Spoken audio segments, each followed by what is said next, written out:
शिरवळ येथील अमर कोंडाळकर खून प्रकरणामध्ये शिरवळ पोलिसांनी काल अजय शिंदे नामक युवकाला ताब्यात घेतले होते आणि संध्याकाळी 7 वाजल्याच्या पुढे त्याला सोडून दिले। त्या युवकाने दुसऱ्या दिवशी आत्महत्या केल्याचे समोर आले आहे आणि शिरवळ पोलिसांच्या मारहाणीला घाबरून शिरवळ पोलिसांच्या मारहाणीमुळे आत्महत्या केल्याचा आरोप अजय शिंदेच्या कुटुंबियांनी केला आहे।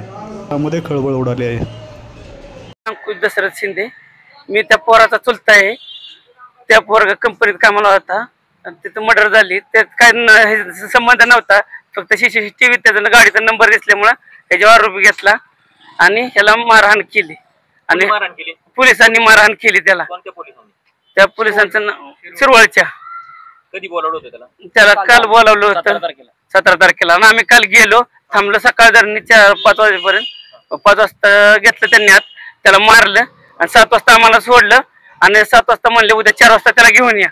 ते 4 वाजता घेऊन या, तर ते पोरगाचा हातबीत लय सुजला होता, गालबील त्याला मारल्यामुळं। ते म्हणला मी आता काहीतरी करतो। आम्ही म्हणलं तसं काय करू नको बाळा। आणि त्याच्या आईला घाटलं होती, त्याच्या आई वीरला दवाखान्याला त्याच्या बापाने घेऊन गेलं आणि आम्ही इकडे आमच्या घरी होतो आणि त्याने इकडे फाशी घेतली आणि आम्ही मग भीतीपुटी म्हणजे आम्ही आपलं पळत आलो तर बघतो हात पाय हलत होतं, त्यामुळे आम्ही आपलं त्याला वर उतरून धरला, दोरी कापली, अलीकडच्या दवाखान्यात आलं की ते मोटरसायकल आणलं। त्या दवाखान्याला डॉक्टरने काय सांगितलं, पटकनी म्हणले तुम्ही साखर दवाखान्यात पळवा याला। त्यामुळे आम्ही पटकनी साखर दवाखान्यात आणले। किती पोलिसांनी मारलं त्याला? त्याला 7 पोलिसांनी मारले।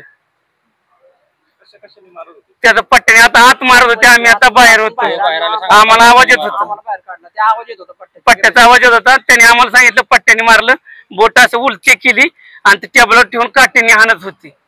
परत बोलावलं होतं का? परत बोलावलं होतं 4 वाजता। आज 4 वाजता बोलावलं होतं म्हणून त्यांनी त्या पुटी भीतीच्या पुटी फाशी घेतली त्यांनी। त्याचे आई बाप बी नव्हते घरी, कोणच नव्हतं त्याच्या घरी, त्यामुळे आम्हाला ते आमच्या वहिनीने बघितलं, पोरगाला फाशी घेतली म्हणून आम्ही पळत गेलो आणि ते हात पाय हलते म्हणून आम्ही उचललं, लगेच दोरी कापली, मोटरसायकल टाकलं। आमच्याकडे 4 चाकी काही नव्हती, आता लगेच आम्हाला गाडी काय कुठं गावाना गरीब असल्यामुळं शिरवळ पोलिसांच्या भीतीमुळे फाशी घेतली, शिरवळच्या पोलिसांच्या भीतीमुळे। तर आम्ही लगेच दवाखान्यात आणलं अलीकडच्या। आमचं गाव 322, नावी नंबर 322। आता या पोरांनी फाशी घेतली या पोलिसांच्या मुळे, शिरवळच्या, त्यांच्या कडक कारवाई झाली पाहिजे, आमची एवढीच इच्छा आहे, विनंती आहे। साहेब आम्ही गरीब माणसं आहेत, पण तुम्ही हे करावं असं आनंद ही इच्छा आहे आमची। त्यांच्यावर कारवाई व्हावीच आणि कडक व्हावी।